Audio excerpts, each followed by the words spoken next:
Hey everyone, one of the projects I've got in the pipeline is an Arduino-controlled pellet rocket stove, and I'm really excited about it. I think it's going to be a really cool build, but there's a lot of different aspects to the build that I need to start going through one by one so that I can refine the designs and then eventually bring it all together in one cohesive build. So what I'm working on today is the Auger feed system for the pellets themselves, and I'm just going to build it as a mod for this, but it'll help me prove out the Auger system and work out any kinks that I'll then be able to transfer to the ultimate design. If it works out the way I have it in my head, then it's a pretty simple system. It should be a fun build, and I'll just be able to stick it on here and run this as a pellet rocket stove. So let's just jump into the build. Remember, likes and subscribes really help the channel grow, and if you want to help us directly to keep the content coming, you can do that over on Patreon.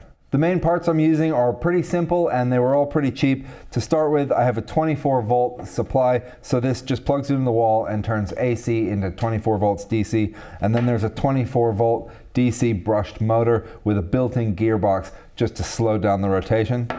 And then there's a PWM, and basically this modifies the voltage. It kind of tricks the motor into thinking it's getting a lower voltage so that you can slow down and control even further the speed of the motor. There's a basic garden auger, and then there's just a coupling that'll go between the motor and the auger bit. And then there's a piece of pipe that is sized to fit nice and snug around the auger, but still allow for it to turn. The first thing I'll do is just hook the motor up to the PWM and then the power supply and just turn it on just to make sure all the parts are working as they should. All right, and so the motor's on, and with the dial, I can speed it up and slow it down right here. So this will help me fine tune how fast the pellets are dropping into the stove. To start with, on the auger system, the auger is longer than I need it to be. So I'm going to trim it down a bit. I think this should be about fine. It's spot welded periodically up the spiral. There's a spot weld right here. So I'm going to go ahead and cut it off right after that. And then that'll give me the piece of auger that I want to work with. All right, this is done and ready to go. It's just over 7 inches. So with the pipe, there's a welded seam here, and there's actually a bead on the inside that's a protrusion that is gonna cause friction for the auger. So I just need to file down the bead in the center here to 7 inches deep. And I just need the auger bit to spin as freely as possible inside of here. So that's pretty good. Now eventually I'll cut the pipe down to length, but I don't really need to do that for the testing. And just to make sure I don't make a mistake and cut the wrong length, I'm going to leave it the full length for now. This will go in, it spins freely, and then I need a cap to sleeve over this and prevent the pellets from spilling out backwards. So I need to measure the diameter of this, and then I'll just use a piece of scrap steel, and for now I'll just drill a hole and basically tape it in place. Eventually I'll improve that, but just for testing now, I just need to stop the pellets coming out the back.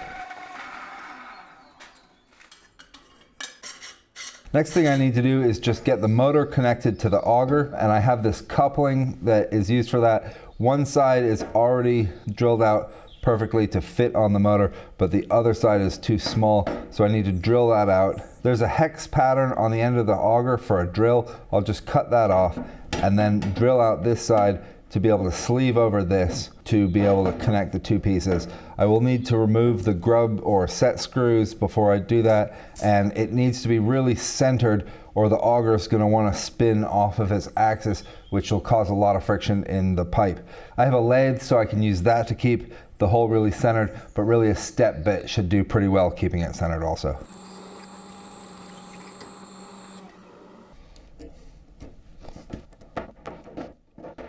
So I actually won't remove the hex part because it lines up perfectly to work with one of these set screws. So I'll just line the flat side up to the set screw and lock it down. And then these couplings are cut so that there's a little bit of flexibility in here. That way it doesn't have to be perfectly lined up, and it can accommodate just a slight amount of being out of line. So this is looking good, and I'll hook it up to the whole setup and make sure that the motor can now turn the auger inside the pipe.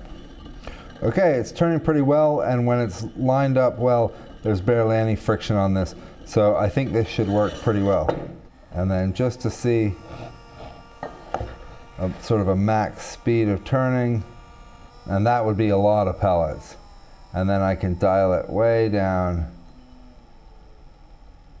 so that it's barely any. Next, I need to cut a hole in the top of the pipe and create a system where there's a hopper of pellets up above, and the pellets just naturally fall down into this pipe and are pushed sideways. But the trick is, and why this is probably going to be the hardest part of this build, is that there's going to be a tendency to jam the auger. So if a pellet ever comes in between the side of the hole and the turning blade, it could pinch it, get stuck, and then the whole system will just stop turning. I have a couple ideas on how to address this. The first thing I'm going to try is by cutting an oversized hole in the top and welding on a rim or a shroud onto this pipe. And then the hopper will sit above and funnel down into an outlet that's smaller than the shroud I've just welded on. So I'm basically creating a gap between the internal diameter of the hopper dispenser and the internal diameter of this. And hopefully by doing this, I'll allow the pellets to sort of fall into the center and not pile up right at the edges of this hole. I hope this is clear as I'm explaining it, but if it's not, I think it'll become clear as I start to actually build this. So I'll start by marking out the hole for this, and I'll get that cut and weld the shroud around it. And I'm gonna cut out on the same side as the weld line, because that way I'm just eliminating more of that weld just to make sure that internally there's less friction. And one trick with choosing the dimensions for this is that you want to go at least 4 times as large as the largest diameter of the pellet. So you can get this effect called bridging, where basically the pellets stack up, or they land in a way that they create a bridge, and then the top pellets can't actually fall down through that. And then by creating a gap that is at least 4 times as big as the largest dimension of the pellets, you really reduce the chance that you ever get a bridge inside. If the system can probably bridge, then you probably need another motor and auger vertically to make sure that the pellets can always feed down. And then it's just more parts, it's more complications, it's more things to break. So I'd like to keep it as simple as possible, and hopefully if I size it appropriately, then I can avoid the bridging. Then I'll just use some scrap here to build up the walls on the side of this hole.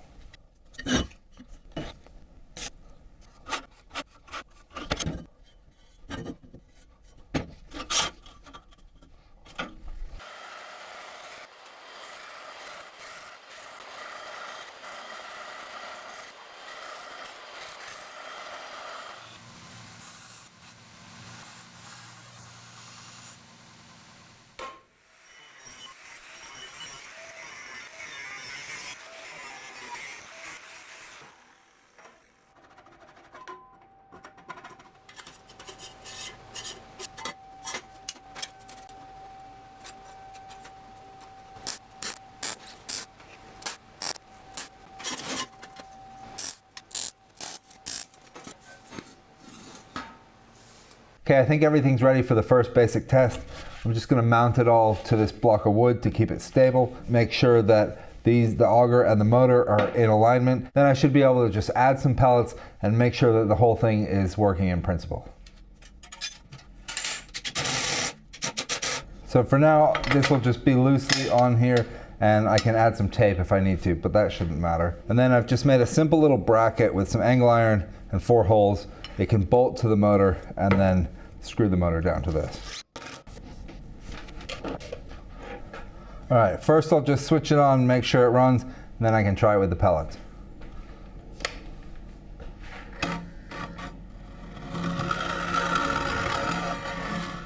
Okay, I think it's slightly out of alignment because I'm hearing a lot of grinding. I'm just gonna loosen up the motor so it can't turn contrary to the pipe, but it should be able to find alignment a little bit better, so hopefully that does the trick. Okay, in the final version, I think I'll need to make sure that the alignment is really good, but for testing purposes, I think this is running pretty well. I can dial it down pretty slowly and it doesn't bog down. So now I'll add some pellets and see how this works. I'll start by just pouring some directly in for the first test.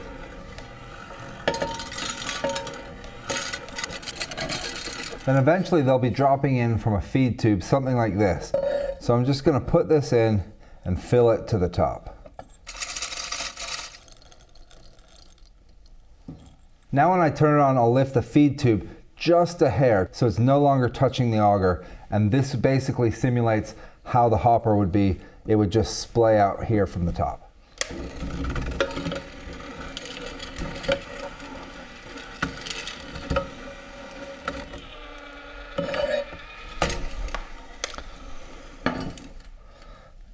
And Dunzo Rivera.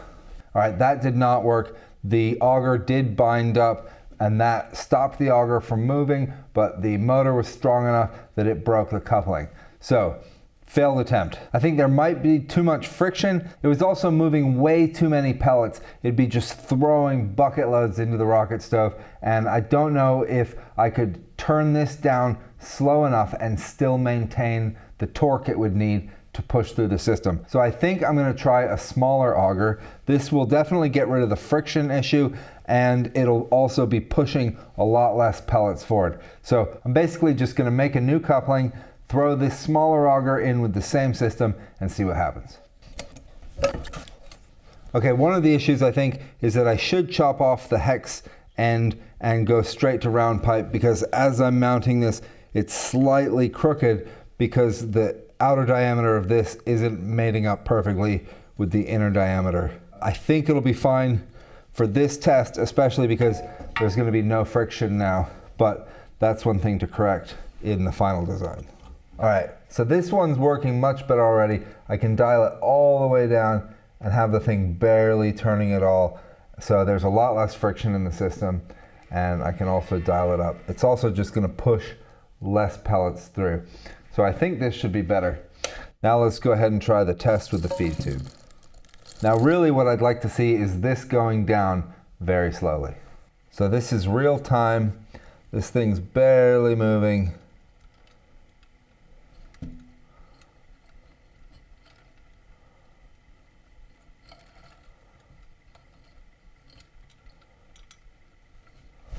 And then here you can see this is feeding down really slowly. So I'll have to just continue the test and see how it pushes pellets out the end, but this is looking good so far. All right, so it's definitely pushing out, and I think once I cut the system down, it'll actually work a lot better, but this seems to be working fine. Now I think I can go ahead and cut this pipe down to length, figure out a way to sort of disperse the pellets a little bit more than just having them fall all in the same spot. And then go ahead and build a hopper that can be mounted on. I'll do some more testing on that, and then once that's finalized, then I can work on mounting it onto the actual rocket stove.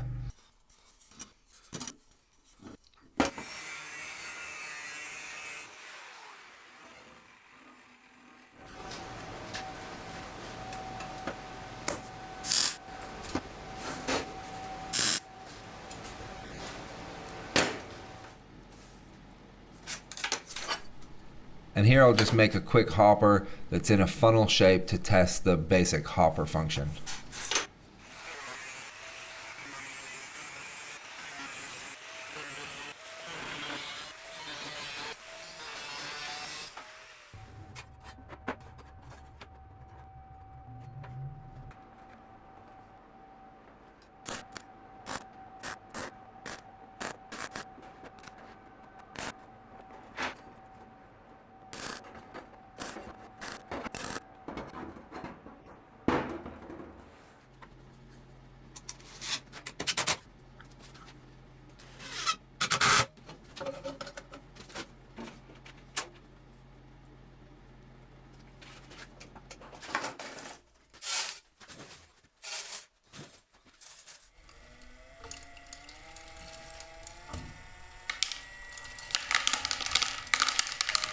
All right, I think this is good enough to go ahead and throw it up on the actual rocket stove and see how it works.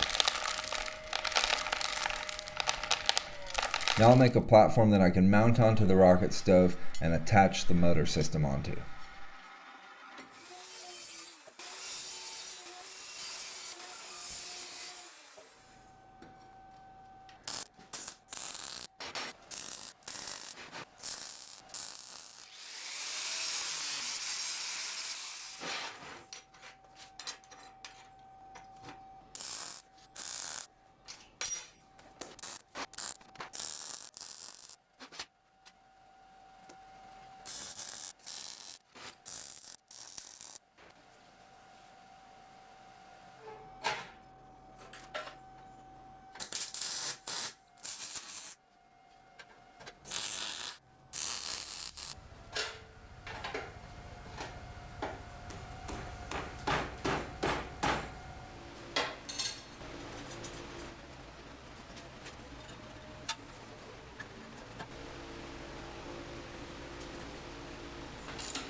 All right, that's looking good. Now I just need a burn tray that'll sit down in here and catch them while they're burning. To cut the pieces for the fire pot, I'll just create a quick stop system.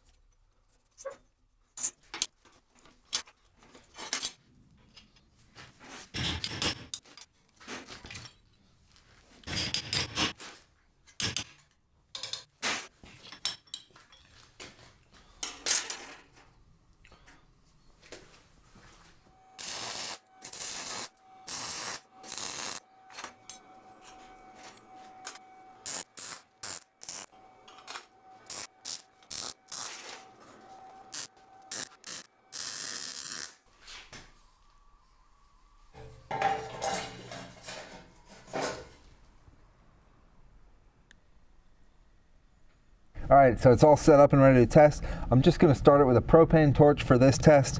But if I moved beyond a prototype and got into a more refined design, I could replace that with an electric ignition, kind of like a glow plug. But just for initial testing, that'll do, and it's ready to fire this thing up. I'm just gonna let the base layer of pellets get going a little bit, and then I'll turn on the hopper to start adding pellets. Okay, the base layer is pretty well caught on, so I'm just gonna turn this on just a little bit.